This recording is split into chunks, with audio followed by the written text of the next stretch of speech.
Earth holds many secrets, some larger than others. Stories of giants have cropped up through the millennia, of enormous bloodthirsty humanoids who threaten to grind bones for flour, or stand in the way of brave human adventurers. And among the creatures of folklore, few have been so easily dismissed as mere fantasy. After all, beings of such size would find it difficult to evade documentation, and yet the legends continue. And deep within the arid desert of America's Southwest, one such legend has persisted. Stories of a race of red-haired, man-eating giants, driven to extinction by their own terrified prey.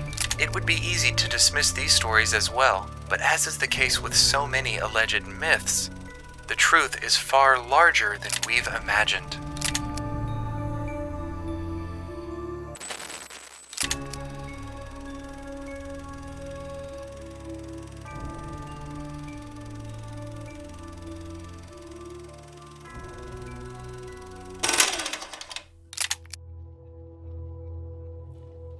Within the northwestern region of Nevada lies an ancient seabed. It is now mostly dry, much like the arid landscape that surrounds it. Peoples of the Great Basin have thrived here for generations, carrying with them a rich oral history of cultures, myths, and locations. As mentioned previously, one such legend is surprisingly widespread, that of a race of extremely tall, red-haired cannibals. According to many such legends, these giants were a thorn in the side of any surrounding populations, but most specifically the northern Paiute people, who had given these giants a name, Si-Te-Cah, or tool eaters. Bitter battles between the Si-Te-Cah and the northern Paiutes were frequent, and over the years the population of these cannibalistic giants began to dwindle. At some point, those of the giants that remained were cornered in a large rock shelter, known now as Lovelock Cave. It was here that the northern Paiutes finally succeeded in their extermination. The giants who had retreated into the cave were smoked out by a large fire, and in attempting to then escape, nearly all were killed by volleys of arrows. And so it was that the Si-Te-Cah's reign of terror was brought to an end.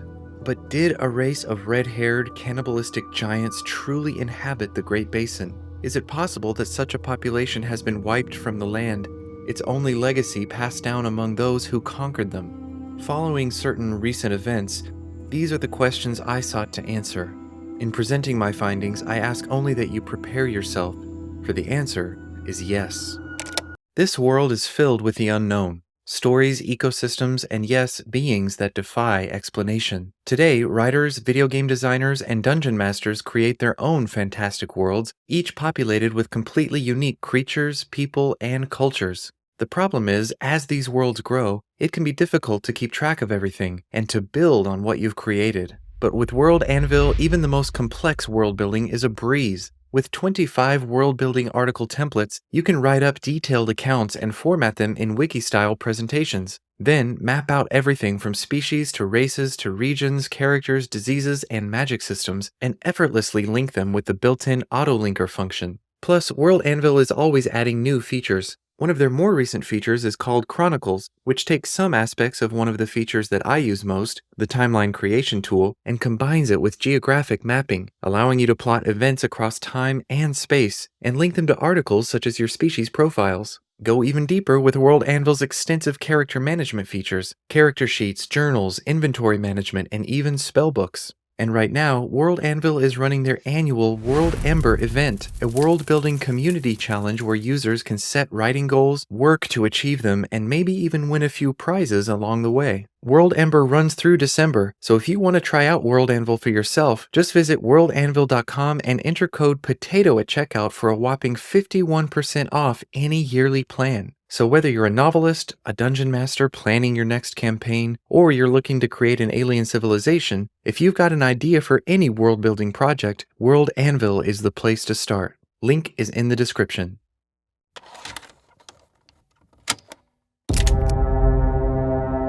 Following our time in the Ural Mountains, I implored my team to join me in following the information left by Dr. Alaric. The decision to pursue this was not made lightly. We were all keenly aware of the risks of an unsanctioned investigation, professionally to be certain, but perhaps more than that.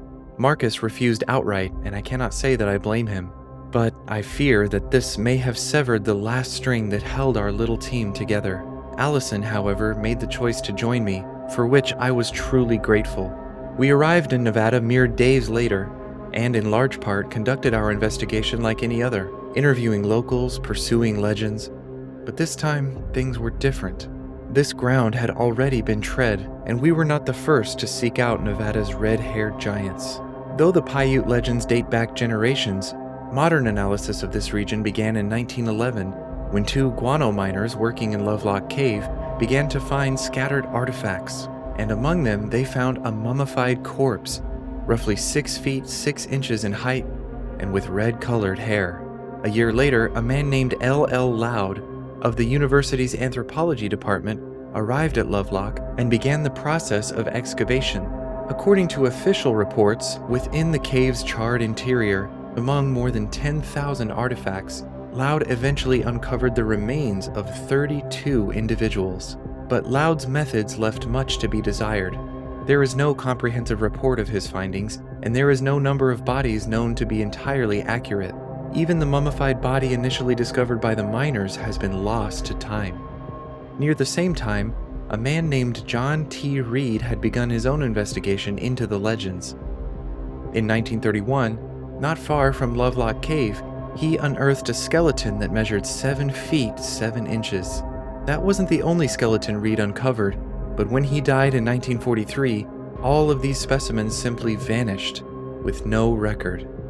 This piqued our interest to say the least, and it appeared that it had piqued Alaric's as well. His letter had given coordinates. When we traveled there, we saw another compound, this one much lower profile and half covered by the windswept sands. The letter had also included the combination for entry, and we entered, entirely unsure of what we'd find.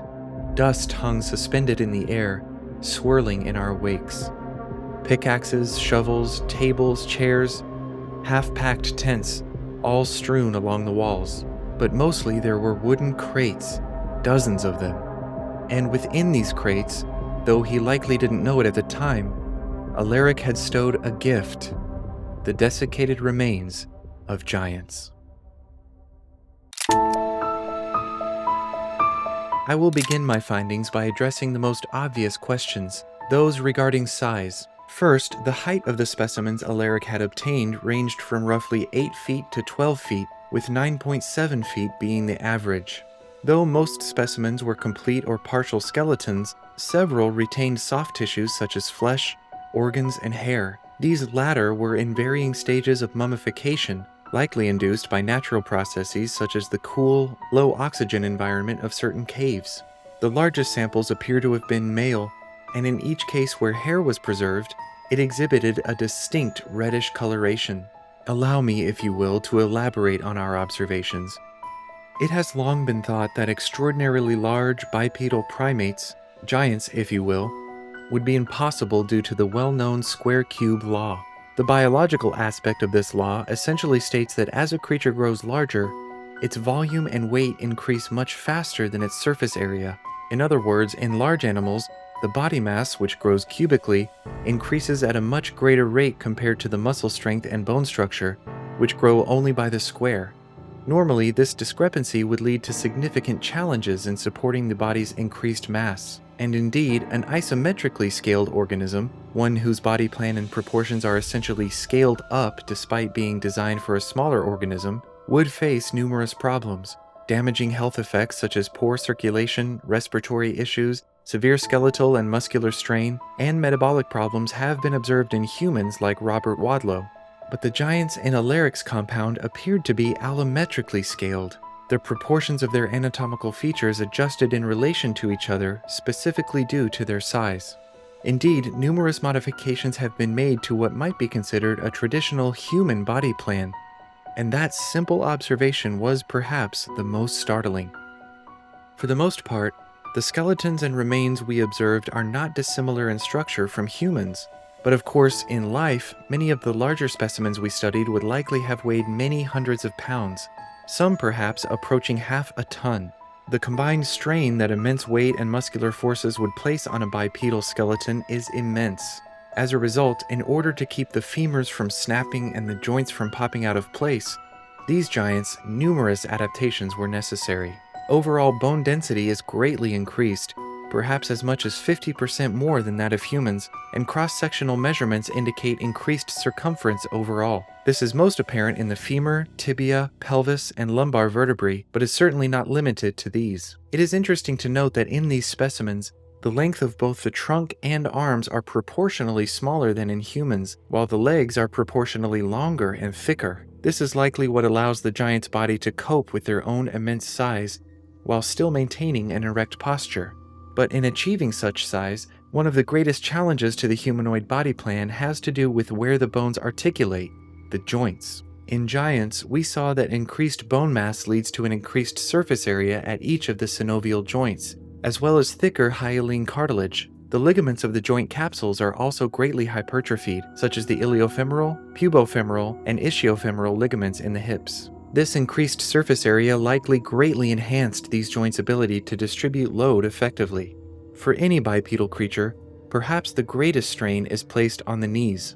In humans, the knee joint is mobile, with highly developed menisci designed for stability through a range of movement patterns. And interestingly, in giants, the larger sections of the femoral and tibular articular surfaces are certainly beneficial in supporting their mass, though interestingly, we have observed less developed menisci, similar to the joints of elephants. In terms of movement, this has two effects. First, giants are likely not capable of complex leg movements such as medial and lateral rotation. Throughout the body, but perhaps most apparent here, agility and range of motion appear to have been traded for stability. Indeed, the giant's walking gait would likely have exhibited energy-efficient, pendulum-like movements. Second, the articular surfaces are highly congruent, essentially meaning that they fit together nearly perfectly. This congruency allows for direct distribution of pressure across a larger area of articular cartilage, making the smaller menisci less critical for joint function, especially compared to humans. However, many of the specimens we analyzed exhibited symptoms of arthrosis, with expanded medial and lateral femoral condyles, which in turn caused the compression and deterioration of the ACL. In short, it appears that osteoarthritis is common in giants. This proclivity to degenerative joint problems, coupled with these joints' relatively reduced range of motion, means that giants' locomotion was likely slow and deliberate. But there is one unusual aspect of the skeletal system I have so far neglected to mention: polydactyly. In each individual we examined, 6 digits were present on both the hands and feet. In humans, the presence of additional digits is of course rare, a kind of congenital anomaly. But its consistency in the giants we studied strongly suggests a genetic basis. More research will be necessary to fully understand this, but at this time, I believe that this species possessed unique Hox genes that, besides influencing the giant's overall limb size and structure, contained a set of codes that diverged from the traditional mammalian digital archetype. In fact, in speaking with the locals during our initial investigation, the concept of six-fingered giants was a common thread. It was even said that the practice of raising an open hand in greeting was specifically designed to discern members of this lineage. But of course, these creatures' impressive level of adaptation does not end with their skeleton. One of the most significant challenges facing an upright organism of this size is maintaining efficient blood circulation against a high gravitational pull. We will begin with the heart, which, in those specimens whose organs were found relatively intact, was extraordinarily large. The left ventricle in particular was hypertrophied, and the walls of the entire heart were nearly 3 inches in thickness. We have also observed thicker and more elastic arterial walls, likely in order to cope with unusually high blood pressure. Specifically, as previously mentioned, due to the weight of the fluid being pulled downward by gravity, the vessels of the lower legs are under the most intense pressure. We observed that the superficial dermis of the lower legs was thicker and more collagenous than that of the upper legs, an adaptation that, much like giraffes, prevents the pooling of blood and tissue fluid and counteracts the high venous pressure within. Among the specimens we studied, we also noted large nasal passages relative to their skull size, which indicates improved oxygen intake.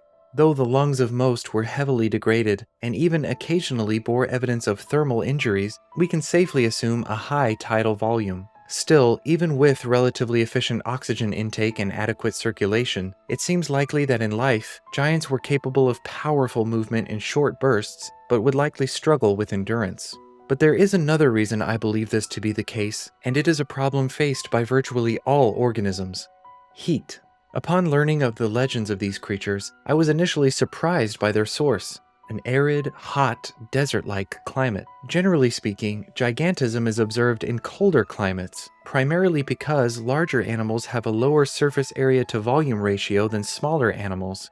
As a result, they radiate less body heat per unit of mass, and therefore stay warmer in cold climates. This is thought to be a major reason for the immense size of Ice Age megafauna throughout North America. As you've likely guessed, a mammal of this size found in a warm climate is unusual to say the least. However, giants have adapted well to this environment. Like humans, this population of giants exhibited little body hair, and other than the lower legs, the epidermis is fissured and wrinkled, presumably to maximize the surface area available for cooling. This may also explain reports of cave dwelling and dependency on large bodies of water. Again, it also seems likely that these giants moved slowly, which would have minimized generated heat and required less energy overall. And because insulation was of little concern, all of the more intact specimens we studied exhibited low percentages of body fat.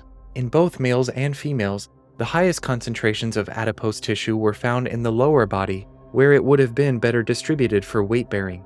Needless to say, giants' muscle mass is considerable, and given the length of their limbs, mechanical force would have been devastating. It is little wonder that, historically, these creatures were greatly feared. In terms of composition, the muscle system appears to resemble certain great apes, with a higher ratio of fast-twitch fibers than what we expect to see in humans. This is highly conducive to powerful, explosive movements, and suggests what previous observations indicated, that giant anatomy prioritizes brute strength over endurance and fine motor control. But while the word brute can certainly apply to giants in many ways, they do not appear to have been unintelligent, though their cognitive abilities likely did not approach that of humans. I make this claim for several reasons. First, according to the legends, this population was known to construct rafts made of plant matter and would use these to escape across large bodies of water when pursued.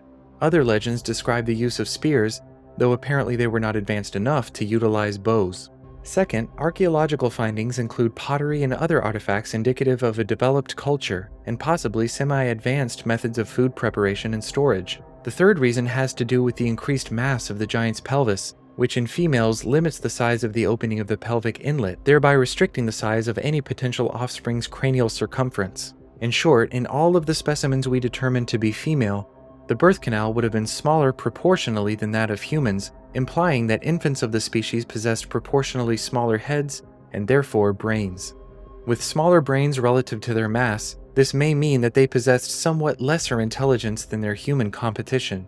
Now, it stands to reason that for mammals of this enormous size, yet another challenge lies in obtaining enough food. Despite our extensive observation and Alaric's own notes, data on the giant's diet is sparse. However, we can extrapolate that given their high basal metabolic rate, they may have required roughly 10,000 calories per day, a tall order in the desert. As the legends claim, these giants were omnivorous and likely subsisted on tule, fish, and large game such as bison, deer, and mountain goats. Edible vegetation may have been stored in caves for the long winter months. The more pressing question, of course, is simple. Did this diet include humans? Unfortunately, I found no evidence to confirm this, but nor do I have any reason to doubt it. Their sheer caloric needs likely meant that giants were somewhat opportunistic, and even for large human populations, a band of raiding giants would have been extremely difficult to defend against. Even so, the regions these giants inhabited likely didn't provide enough resources to support more than a few individuals, perhaps in isolated populations.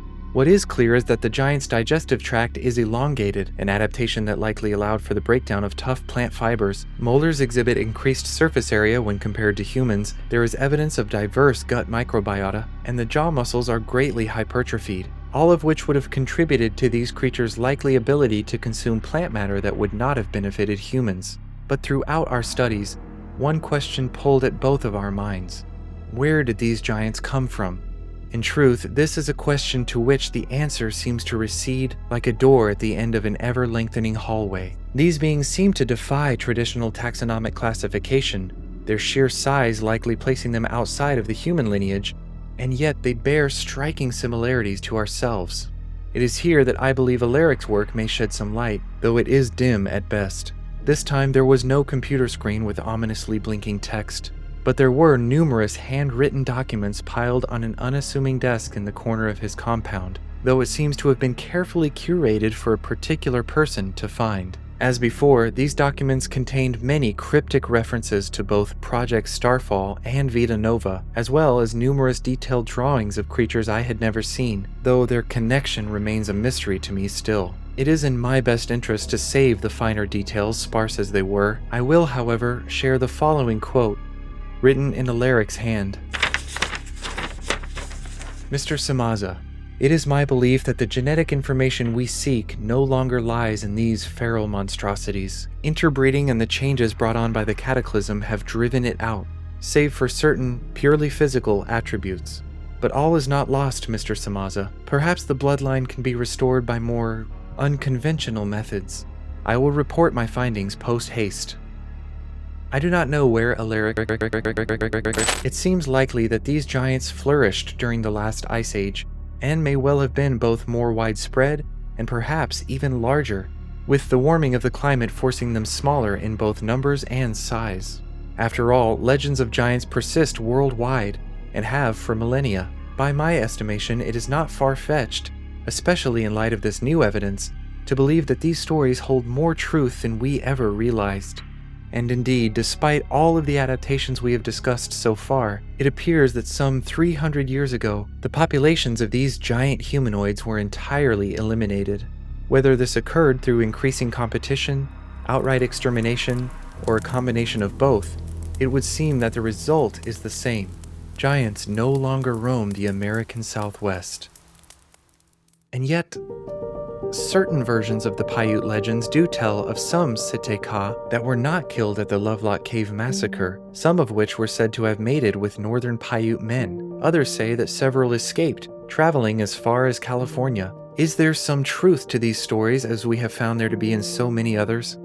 I have long resisted the suspicion that certain truths have been purposefully concealed, not only from the public, but even from those tasked with seeking them out.